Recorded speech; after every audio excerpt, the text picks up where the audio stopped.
Hello students, I welcome you all to my YouTube channel, that's Akifa's Commerce Classes. So in my previous video, I solved problem number 2 on balance sheet. So let's move on with our next problem on balance sheet, that is problem number 3. So as you all can see, this is the question. The question says, prepare balance sheet of Darshan Limited in the prescribed pro forma as on 31st March 2015 from the following trial balance. So as I always say, we have to start solving the problem by first marking on the question. We need to mark which item comes under which heading. So let's begin. The first is leasehold property. So what do you mean by a leasehold property? So a leasehold property, it means that the property that you are buying is free from the hold of any entity besides the owner. So the owner who buys this property, he or she enjoys complete ownership and they can use the land for any purpose, be it for further selling or renovating or transferring it, by keeping in consideration the regulations in mind. So leasehold property is a tangible asset because it can be seen, touched and felt. So this comes under tangible asset. Next we have bank balance. We know bank balance comes under cash and cash equivalent. Cash and cash equivalent. Next we have is plant and machine. Again, plant and machine is a tangible asset. So that also comes under tangible asset. Next is goodwill. We know goodwill is an intangible asset because it cannot be physically seen. It can only be felt. Next is investment in subsidiary company. Now whenever we make an investment in another company, that is non-current investment because our company is making an investment in some other company. So what is a subsidiary company? So a subsidiary company is a company whose control lies with some other company. So the company that holds the control is known as the parent company or the holding company.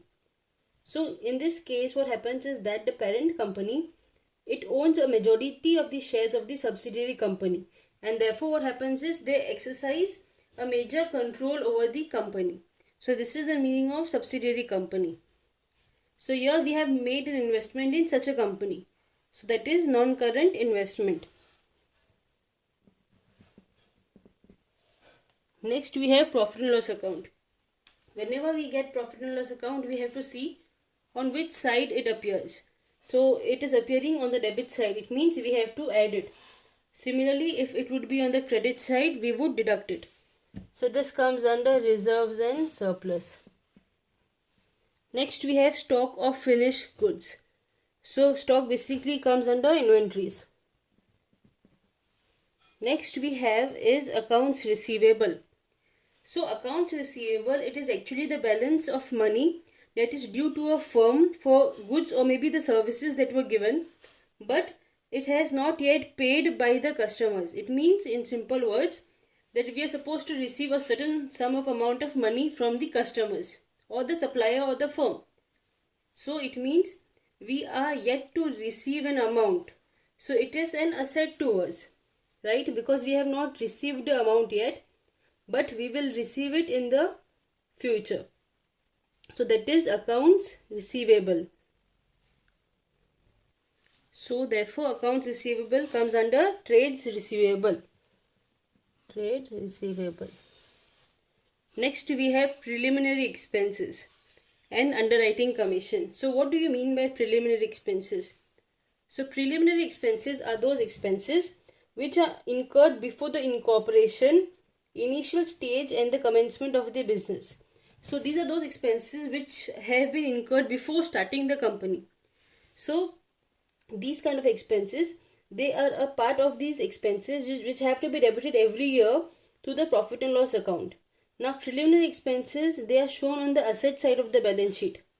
Now examples of preliminary expenses could be logo expenses. When you are starting a company, you have to design a logo. So the expenses that you incurred to design the logo is also an example of preliminary expenses. Next is consultation charges for initiating the company, or maybe any amount that you paid for stamp duties and so on. So this is preliminary expenses. Next is underwriting commission. So what is underwriting commission? What happens is there are certain times when a company is not in a position to raise finance from the public on its own. So in this case, the company is dependent on the underwriters.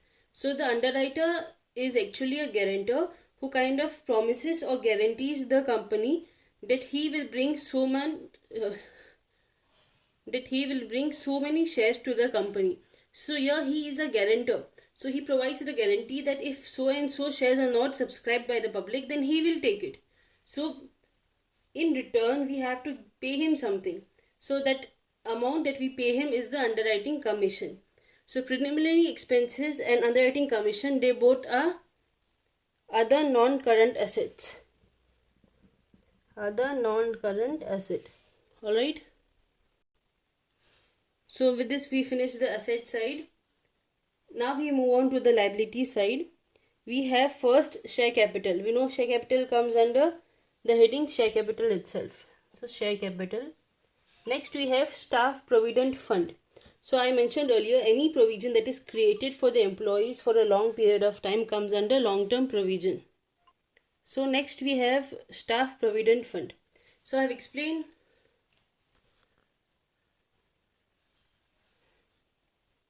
So the next we have is staff provident fund. So I have explained earlier also that any provision that is created for the employees and which is for a long period of time comes under long-term provision. So this comes under long-term provision. Next we have capital reserve and general reserve. These two will come under reserves and surplus. What is capital redemption reserve? So capital redemption reserve, we have to remember that it is a reserve that is created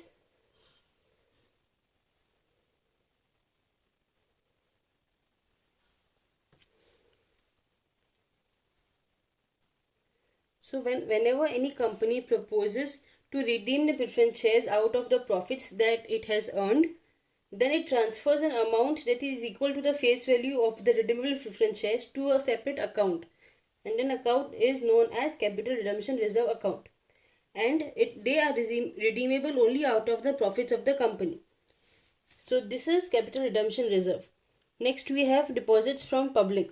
So public deposits, it means that the funds are raised by the company from the general public in order to finance its short-term and medium-term needs. So where will deposits from public appear? So public deposit comes under long-term borrowings. Next we have is accounts payable. Now accounts payable is the amount that we are supposed to pay. So accounts payable are the amount that is due to a supplier for the goods or services that he has been provided us with, and we have not yet paid him. So that sum of all the outstanding amounts that are owed to the vendors, it is shown as the accounts payable. So this accounts payable comes under trade payable.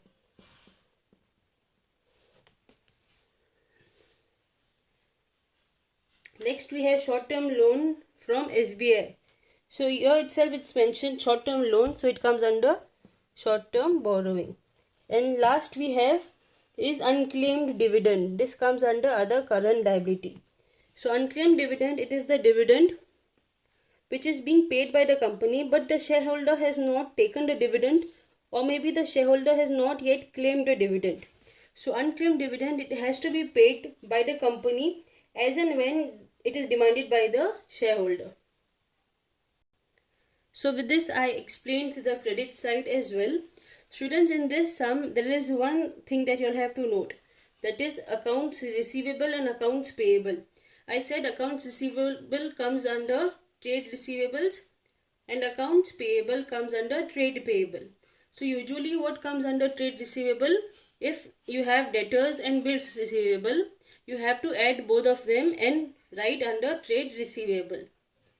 Similarly, if you have sundry creditors and bills payable, then you have to add both of them and it comes under trade payable.